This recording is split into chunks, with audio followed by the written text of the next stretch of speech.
Tour de France de ces communes qui ont réussi à attirer de nouveaux habitants et où il fait bon vivre aussi. Aujourd'hui, on s'est arrêté à Loing, dans les Deux-Sèvres. C'est un village de 700 habitants qui a retrouvé vie grâce à son café. Renaissance des villages, c'est notre feuilleton, signé Alexis Delcourt et Martin Peigné.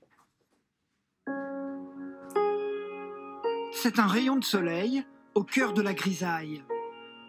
Le village de Loing et ses 700 âmes s'étaient endormis avec la fermeture du café, le dernier commerce de la commune, il y a 7 ans. Mais depuis ce printemps, la reprise de l'établissement par Sylvie Poirier-Fièvre a changé la vie des habitants. Merci. 7 ans de fermeture, ça se voit. Et c'était aussi un pari, peut-être fou, peut-être au départ. Donc, on espère que justement, on va réveiller tout le monde. Pour réussir son pari, Sylvie mise sur un concept multiservice. Grâce à cette petite épicerie achalandée avec des produits locaux. Nous avons ici un producteur sur nos terres qui propose des pâtes, de la farine.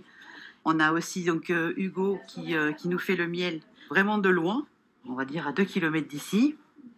Les gens de la commune sont ravis de voir les produits du coin qui sont au café, quoi, en fait. Sylvie, pour son projet, a été soutenue par toute la commune. La maire de la ville a pu financer pour 250 000 € de travaux de rénovation. Un investissement lourd, mais nécessaire pour redonner vie au village. La rue du Puy était une rue commerçante. Ici, vous aviez une ancienne boucherie qui était très réputée et qui attirait les gens des alentours. Cette maison-là était une boulangerie. Et malheureusement, quand la personne est partie à la retraite, elle n'a pas été reprise. C'est triste parce que les gens ne se rencontrent plus. C'est ce qui nous a encouragés à réinvestir et à recréer un café. Et voilà, Francis. Merci.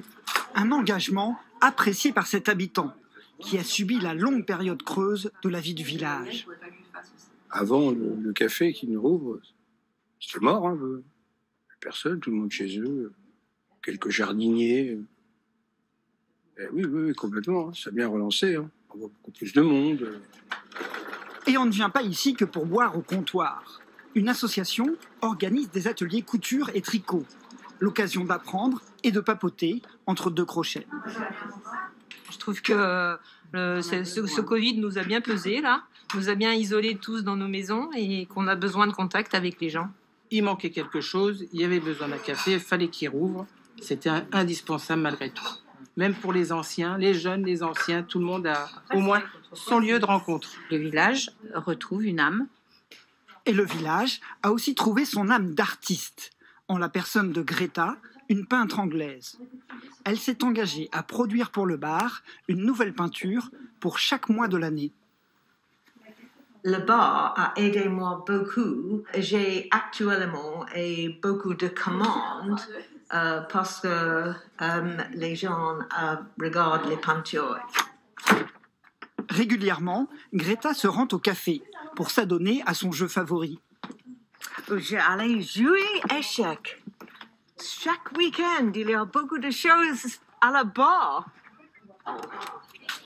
J'arrive! Autour de ce jeu de plateau se réunissent les Français, et donc les Anglais du village, de tous âges, pour de petits défis linguistiques.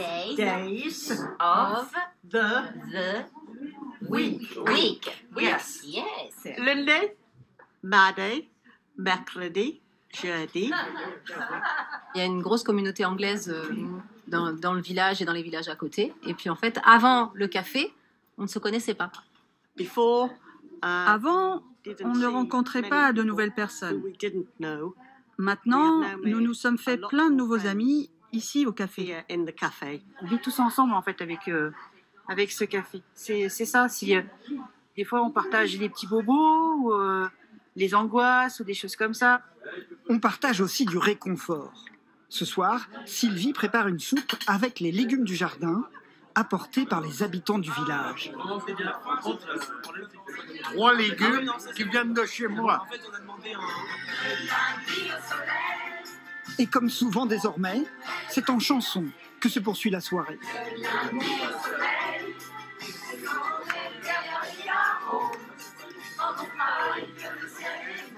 Un peu de soleil et de chaleur pour éclairer la nuit d'un petit village qui en avait bien besoin.